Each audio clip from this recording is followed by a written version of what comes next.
Dr. Vincent Pedre, welcome to Thyroid Strong Podcast. This is actually the second time you've been on. You're one of the few people who've been on twice, so very exciting. We are going to dive deep into your new book, the GutSmart Protocol, which I actually dove deep into the past couple of days. There are beautiful diagrams, and you share stories of people that you've transformed their gut symptoms in a very Uh, you comprehensive know, approach. It's beautiful.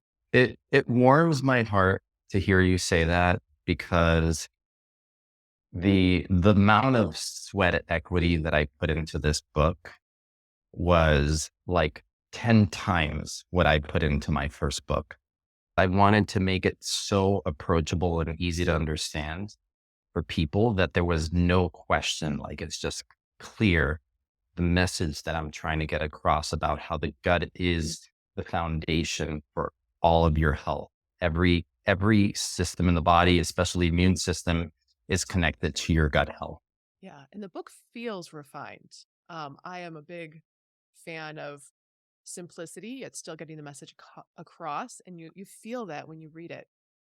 For people who have not read your first book, when you're talking about the gut, what are you actually talking about? Like from where to where in the body? Wow. So, I mean, from the simple point of view, the gut starts in the back of your throat with the esophagus, goes into your stomach, small intestine, large intestine, and then rectum. And you poop what you eat, then you poop it out.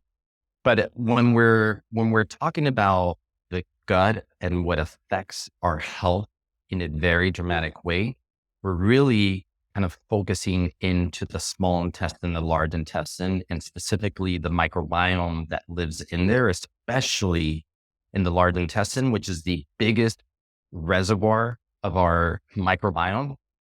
The large intestine has 100 trillion bacteria estimated, which you put it into perspective, there are 400 billion stars in the Milky Way galaxy. So we've got multiples of that inside our gut. You're carrying, I almost think of it like you're carrying your own personal galaxy. And if you think about that, like, oh my God, I have a galaxy inside my gut.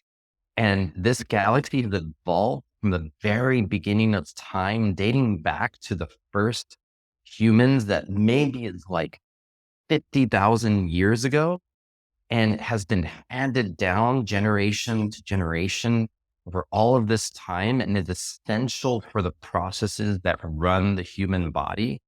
I mean, how would you treat it? How would you take care of it if you know that how you take care of it determines how it takes care of your body? Yeah, that's pretty mind blowing to think of it in that perspective. For the autoimmune population who might not know that there's a connection between the gut and having an autoimmune condition, can you share that connection? Absolutely. First of all, it's one of the biggest connections that there is, and there are theories that autoimmune disease actually begins in the gut with a process that involves three things that a very prominent researcher, Alessio Passano at Harvard, MIT, discovered this triad that he calls that then can cause autoimmune disease. He said genetic predisposition. You might have the genetics for it, but genetics does not determine what gets expressed. Then leaky gut and environmental trigger.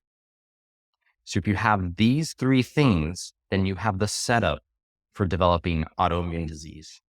But I think we need to understand this further. So he was looking at gluten as being that environmental trigger and saying that gluten has certain characteristics about it that it almost looks like the surface of bacteria and that can trigger the immune response.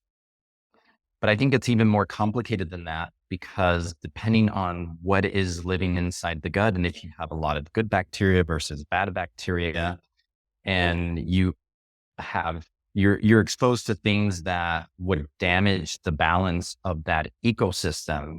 So also we can think of it as a garden or an ecosystem that when in balance, your health is going to be good. And when out of balance, it's going to cause a domino effect that's going to affect so many other aspects of your health. So now you're growing up and maybe you do have the genetics for Hashimoto's, for some sort of autoimmune disease. Doesn't necessarily mean you're going to develop it. But then you have antibiotics for UTI. Then you have a bronchitis, pharyngitis. You're giving antibiotics over and over. Each time it's affecting the makeup of your gut microbiome. It's causing increased levels of leaky gut.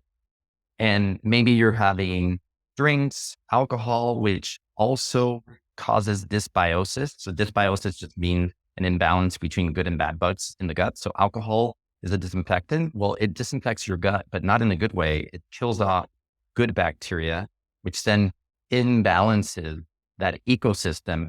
Then eating processed foods, too much sugar, all the processed foods out there, inflammatory oils, and you're basically setting up a domino effect pathway that's going to lead to a dysregulation of the immune system that eventually can lead to autoimmune disease. Because once you have leaky gut, and we know that a molecule like gluten increases gut permeability even in normal people, that leaky gut is going to allow inflammatory substances to pass through it. And there's one that I talk about in my book called endotoxin. An endotoxin is released by gram-negative bacteria in the large intestine. And you don't need to know like what it means. It just means how the bacteria is seen in a gram stain. But what's important to know is we all have these bacteria in our gut. And what's protecting us from being exposed to endotoxin is having that gut border sealed up. When the gut border becomes leaky and develops holes in between the cells, that endotoxin has a much easier pathway into the body. And what it does is it's one of the most potent activators of the immune system. And it activates the immune system. It causes muscle inflammation. It increases insulin resistance that then causes more fat around the belly. When you have more fat around the belly, you're going to have more inflammatory signals. And then, when your immune system then goes off balance and is overactivated, then eventually the theory is that at some point, the immune system can become so overactivated that it fails to recognize what is self and what is non-self. There's also a theory that when gluten gets through and we can't break down gluten easily, there's a whole bunch of different wheat proteins. And if we don't break down gliadin, which is one of them, it can form a what we call a chimera, is like a molecule that's made up of two different things. The chimera is gluten with an enzyme in the body known as tissue transglutaminase. And that new molecule, those two things bound together, are presented to the immune system. So again, our gut is the biggest presence of the immune system in the entire body. 70 to 80% of the immune system is right along the gut. And imagine that gut has these cells, we call them dendritic cells. They're like patrol. They're like the border patrol. And they're just walking around and they're looking at for what's coming. They're going to like take a sampling of something and see, is this self or is this non-self? So then they swallow one of those wheat, the gliadin tissue transglutaminase chimeric molecules. It has part of it is something that's from your body. It's an enzyme, but the other part is foreign to the body. The combination of the two creates a new molecule that doesn't look like self. And the body then says, okay, the dendritic cell takes this to your B cells and says, you need to create antibodies to this. This is not self. The problem is that tissue transglutaminase is an enzyme that's found throughout the body in different tissues. One of the places it's found is here, the thyroid. So your body develops an immune response that's been activated, and part of it might be against your own tissue transglutaminase, and then you start attacking the thyroid. And that's one theory about how leaky gut, along with an environmental trigger, here being gluten, can eventually lead to Hashimoto's or autoimmune thyroiditis. I think this is such an important point because, especially with that idea of belly fat coming from an inflammatory response, coming from an immune response, most women, when they're seeing their doctors, are given medication and potentially told to move more and eat less, right? Looking at it from a caloric deficit approach versus Yeah. really a more comprehensive approach of start to work on your gut health. Yeah. And I think that's a common mistake made, is not understanding the connection between the gut and metabolism and weight gain. If you're doing everything right, you're going to the gym, you're running on the treadmill all the time, but you're living a stressed out lifestyle. Maybe you're skipping lunch. Maybe you're just having a green juice. You think you're being healthy. You're restricting, you're eating less calories. But what you're actually doing is you're putting your body under stress. And the other thing that affects the gut permeability and the gut microbiome is stress. I like to say that stress is like an attack on your gut. So now you're not necessarily eating the right diet. Maybe you're under eating protein, which puts your body into a stress mode. And women's bodies are very sensitive to whether the body feels safe or unsafe. So if your body's in stress mode, it's going to be more in a inflammatory state. And then you get more leaky gut, you get inflammatory substances coming in, you start packing on weight in the middle, even though you're running on the treadmill for 45 minutes, 5 times per week, and you're calorie restricting. You think you're doing all the right things, but you can't lose weight. And maybe your doctor thinks that it's your thyroid, but maybe there's something deeper than that. It's a metabolic, um, metabolic short circuit that's happening because your gut is out of balance. And I can't tell you how many times I've seen women, men who can't lose weight. Their body is stuck at a certain level. And then you incorporate gut healing, gut detoxification into a protocol, and suddenly their body is shedding pounds with no effort. And I mean, we can unpack that even more. I'll go whatever direction you want to go with that. Yeah. I want to talk about, just touch upon this idea of leaky gut environmental triggers, which you talked about. And I think it's a very vicious cycle. And so I'm curious how to get out of that cycle. So certain environmental triggers can create looseness in those junctions in the gut lining, Yes. right? Then allowing more foreign bodies to pass through that lining. The thing that comes to mind is maybe some mold or mycotoxins can loosen the borders, and then those are problems. And get through, and then they trigger a whole host of inflammatory symptoms that you as the person are thinking, I'm tired. I just don't feel energetic like I used to. I have brain fog. Maybe my memory is not as good as it used to be. And you go to your doctor and they tell you, you're in your mid 40s, you're getting old. It's part of getting old. But it isn't. It doesn't have to be. It's just that they're looking at the wrong side of the equation. They're not realizing that you've got to go to the gut, to the cornerstone of your health to understand why this is happening. Yeah. You said something interesting in the book. You said you don't have to have gut symptoms to have a gut issue, which I think most people think, okay, bloating, burping, reflux, okay, this is all gut.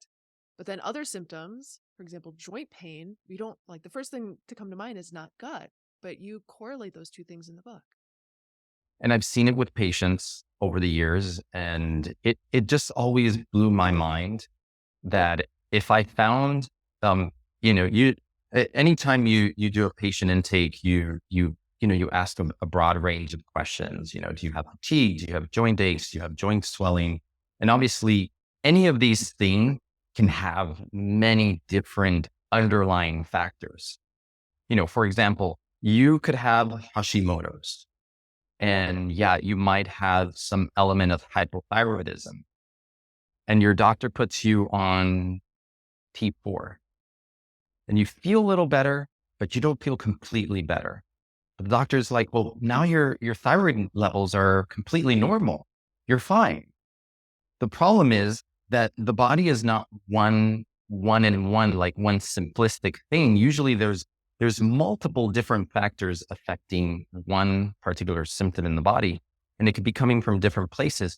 So what I found and what always shocked me is that person could have a parasite, have no gut symptoms, but show up with joint inflammation, joint aches, fatigue, and they're going to think that I'm a new mom. This is why I'm feeling this way. I'm just, I'm not getting enough sleep. I'm tired, and not even think that their gut is an issue.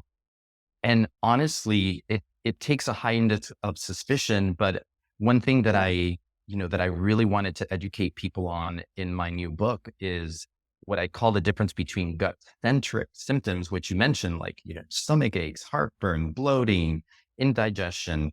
That's very clear that you've got some sort of gut issue, versus what I call gut-related symptoms that could be in your brain, on your skin, in your immune system, in your lungs, your airway, your joint, that most people, your metabolism, that people don't think are related to your gut, but can be related to your gut. One of the more dramatic cases that I had was a woman who had come from India, moved to New York, and she was a new mom and she was feeling tired. And she had these joint aches and actually had broken out into hives right before she came to see me. And she had learned about me, picked up my first book. And by the time she saw me, she had taken dairy and gluten out of her diet. Now, this is something really important to point out, because in India, they're using more ancient grains.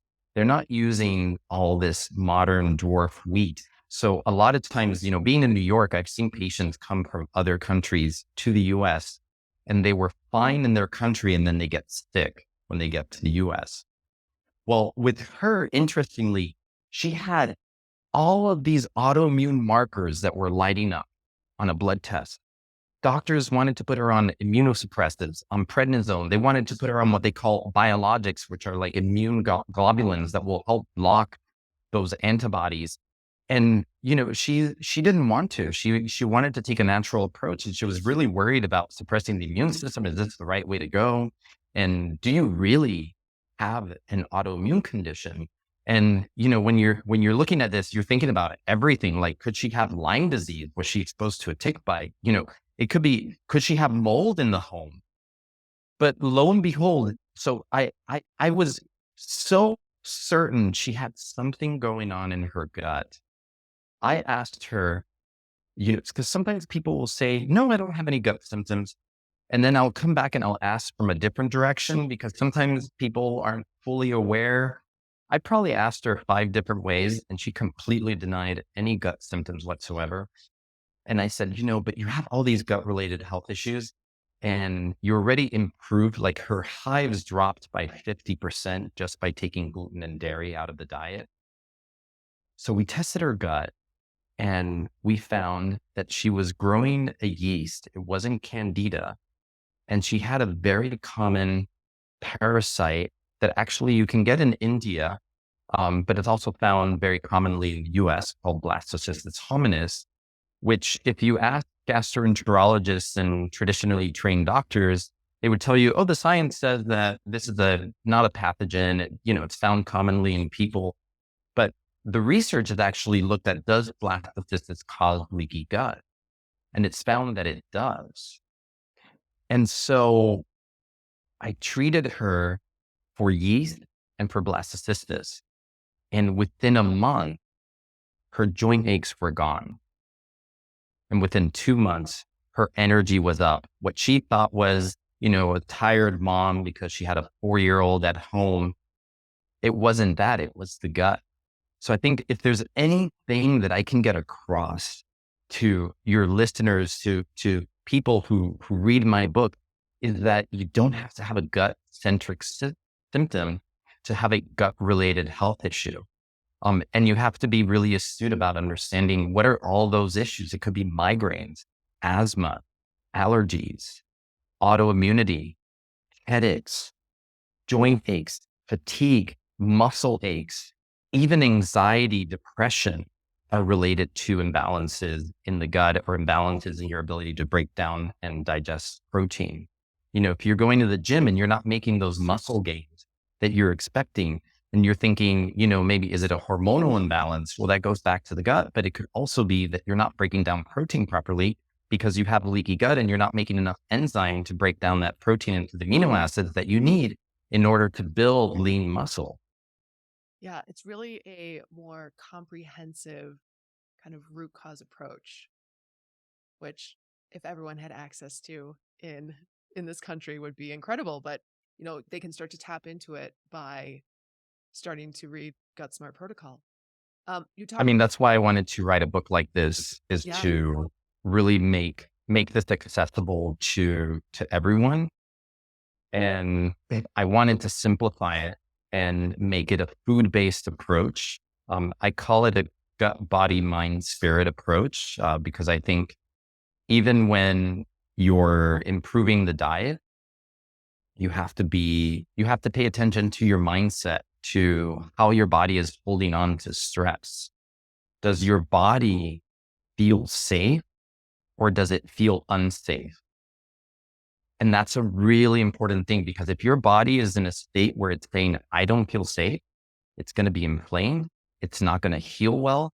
You're going to stay with a lot of chronic symptoms. So getting the body into that safe zone, which basically, in other words, in more scientific term, means activating the vagus nerve, the longest nerve in the body that controls the parasympathetic nervous system and reads what's going on with all the internal organs.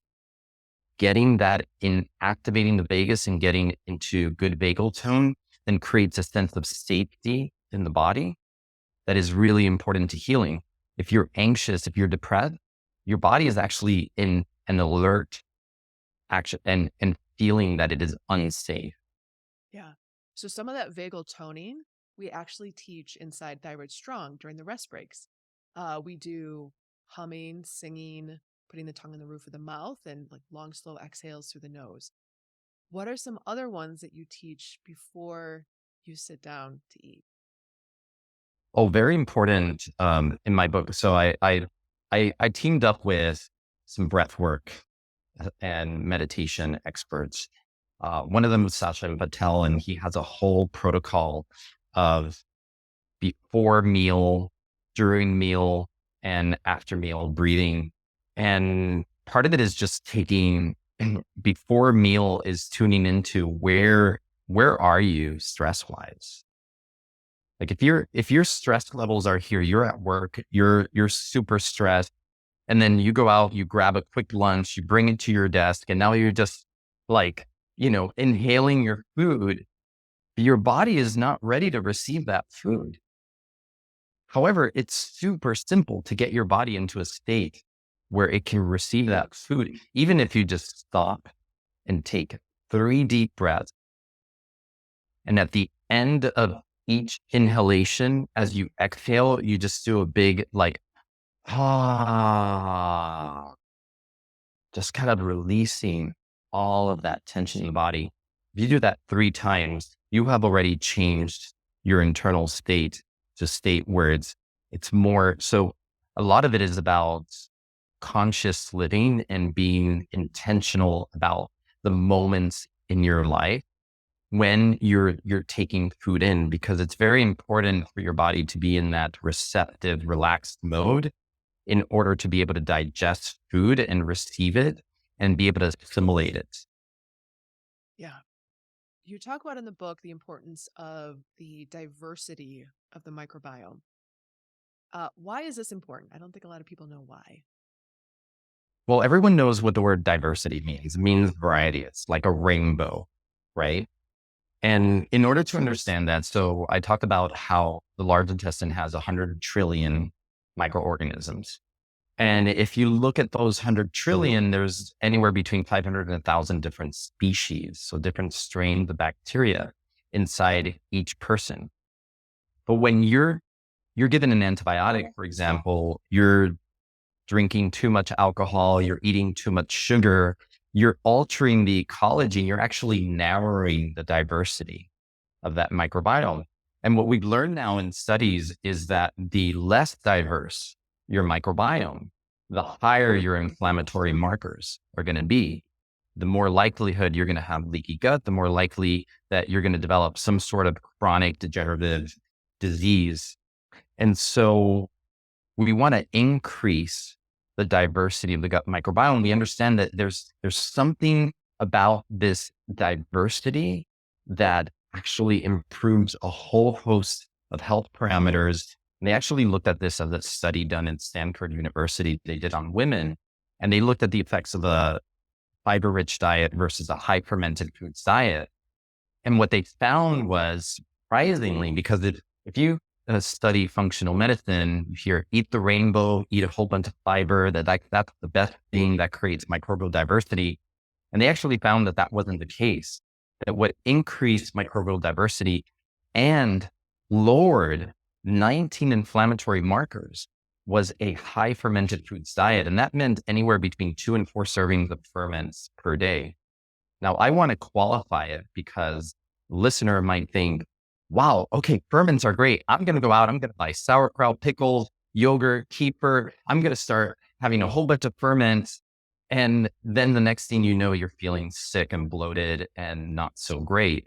Well, the thing is, again, individualizing it is really important. That's why I designed a quiz with my book. I call it the GutSmart quiz.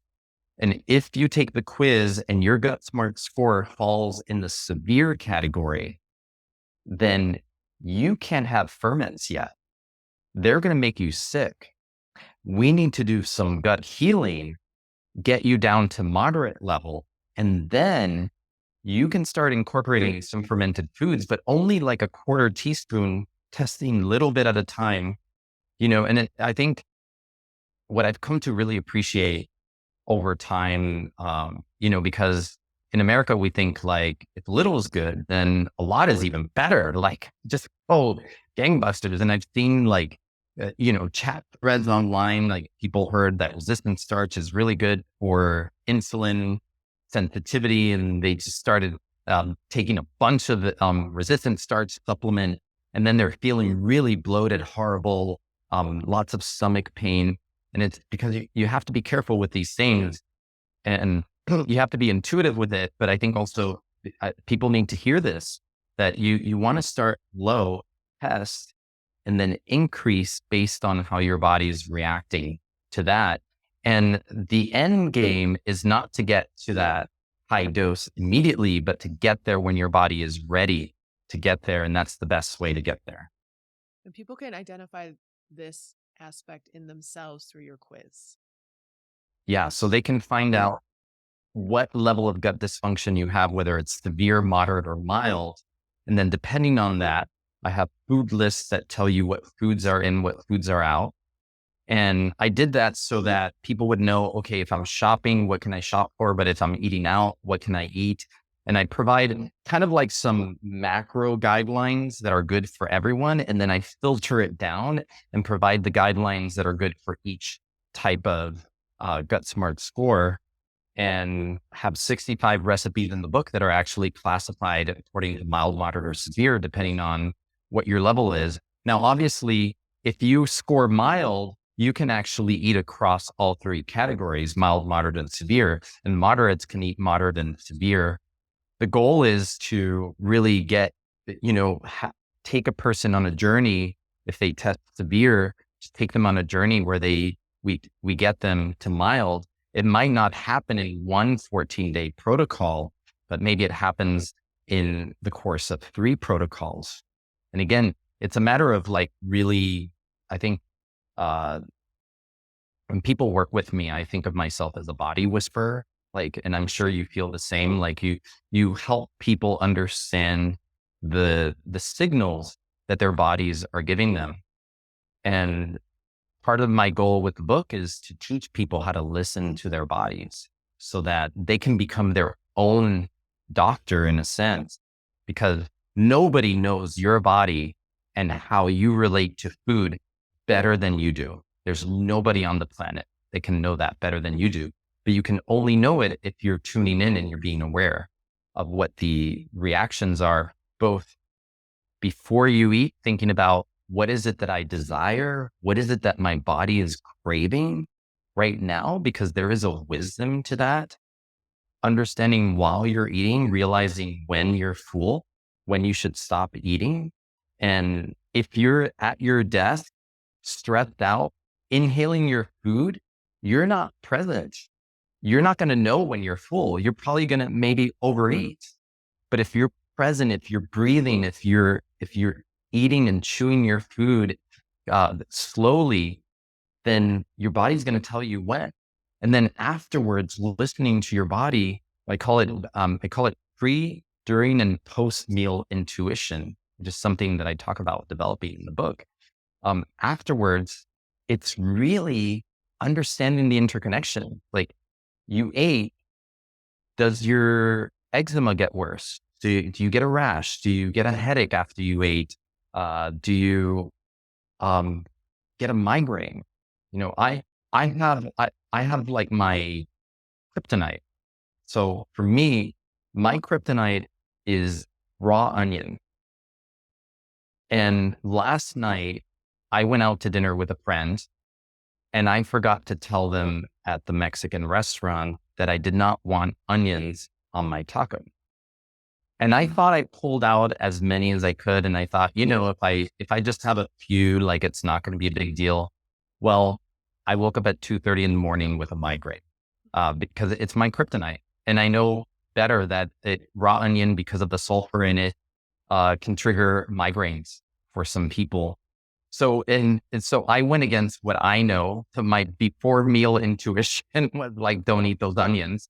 And yet I allowed myself to eat some, because I was like, I was with a friend, and like, I'm not going to be that person picking out every single little onion sitting there at the table. But I paid for it later on. Yeah. Let's break down, because I think this is a important topic. It's the biggest struggle for women with Hashimoto's is difficulty losing weight, especially that lower belly pooch, especially because Hashimoto's is usually diagnosed around menopause, and there's a hormonal component. There's obviously the thyroid hormone component, but let's just look at it and break it down in a very simple way, coming from the gut, as Yeah. if there's a gut component. I really like this question, because I think we need to retell the story of menopause. I think it's simplified to say, you're going through menopause, your hormones are shifting, you're going to gain weight. But let's think about the woman who is going through menopause, possibly in her late 40s, early 50s. If they're married, she's got teenagers at home. Teenagers are stressful. Maybe there's problems in the marriage. Maybe she's stressed at work. She's working really long hours. So this woman who is about to go through menopause is either possibly about to go through a divorce, has teenage kids that are causing problems at home. Stress levels are super high. So then let's go back and retell this story from the point of view of how stress affects the gut. And maybe because this this menopausal or perimenopausal woman is starting to develop some vaginal dryness, suddenly she's become prone to UTIs after sex. So then she went to her doctor and she got an antibiotic for UTI that maybe seemingly is benign. It's only 5 days of Cipro. That's not a big deal. Well, 5 days of Cipro is going to alter the gut microbiome, and it's going to take 12 months to recover from one 5-day course of Cipro. Now, during those 12 months, you're under high stress. Maybe because you're under high stress, you're drinking a glass of wine at night to help you relax. And maybe that chocolate is calling your name. So you're having some sugar. So now you're causing dysbiosis. You're causing an imbalance in your gut. And we know the gut is really important in managing the metabolism of estrogen, which is really critical as women go into perimenopause, because they start to lose progesterone production. And so their progesterone and estrogen ratio starts to become imbalanced. Too little progesterone, too much estrogen causes things like fibroids in the uterus, breast tenderness, fibrocystic breast, Maybe there's a cancer scare because they felt a lump on their breast. Turns out that it's benign. You're wondering what's going on. There's brain fog, all these things, not sleeping well. And it comes back to the gut also, because if your gut microbiome is imbalanced, then it's going to produce an enzyme that releases metabolized estrogen that's been basically tagged with an anchor to be released from the body. And that microbiome comes in and it clips off the anchor. So the estrogen can circulate back into your body, cause estrogen dominance. It's aggravating that imbalance between estrogen and progesterone. So if we retell the story of perimenopause and menopause from the point of view of the gut, we understand that what is very likely happening is a higher predisposition to dysbiosis, to gut imbalance, to leaky gut, and to all of the things that I talked about, especially endotoxemia. So that endotoxin I talked about that then triggers the inflammatory cascade will also make you to put more weight in the middle. And I can't tell you how many women I've met who are going through perimenopause or menopause, and you clean out the diet, you help improve the gut microbiome, improve diversity, reduce leaky gut, and their weight starts to drop. And of course, again, gut, body, mind, spirit. So you've got to deal with things at all levels. So if they're super stressed, then let's start incorporating some self-care techniques, meditation, exercise, yoga, mindfulness practices, because that life gets more complicated, and usually it's around the perimenopause stage that you're in a complex moment in your life. You've been married for years. Maybe the marriage is feeling less vital. Your relationship is a little boring. Kids are annoying. So, but all these things are going to affect the balance in your gut. And so, yeah, I hope this empowers women to think that it's not just your hormone. It's kind of bigger than that. And the gut plays a really big role in menopause. When my mom was going through menopause, I was going through my teenage hormone spurt. So just imagine, I felt like I was going into puberty and my mom was going through puberty backwards.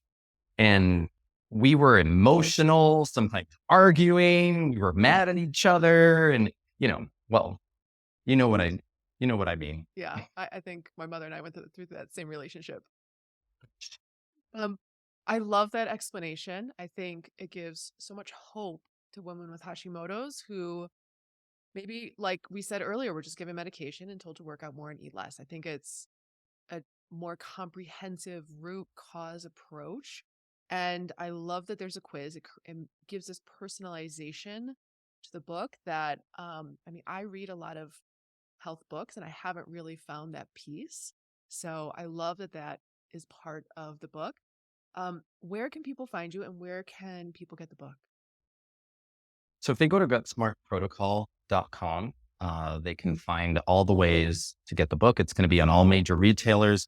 The great thing about going there is they can get a free chapter, and I've got a free chapter gift for all your listeners. If they go to GutSmartProtocol.com/gift, they can download a free chapter from the book with some special surprises inside. To give them an idea of what the book is about and what's in store for them and why it might be beneficial for them to think about doing the 14-day protocol. Yeah, everyone should just do the 14-day. It's 14 days, right? It can be immensely transforming. Dr. Pedre, thank you so much for being on Thyroid Strong. Super informative. I'm sure the women will love this information. And I will drop all the show notes, drop all the links in the show notes so that they can get that gift. I really appreciate the invite back, and having been on your podcast now a second time, I feel special. And I really appreciate your thoughtful questions about the topics in my book. Thanks. All right. We'll talk again soon, I'm sure.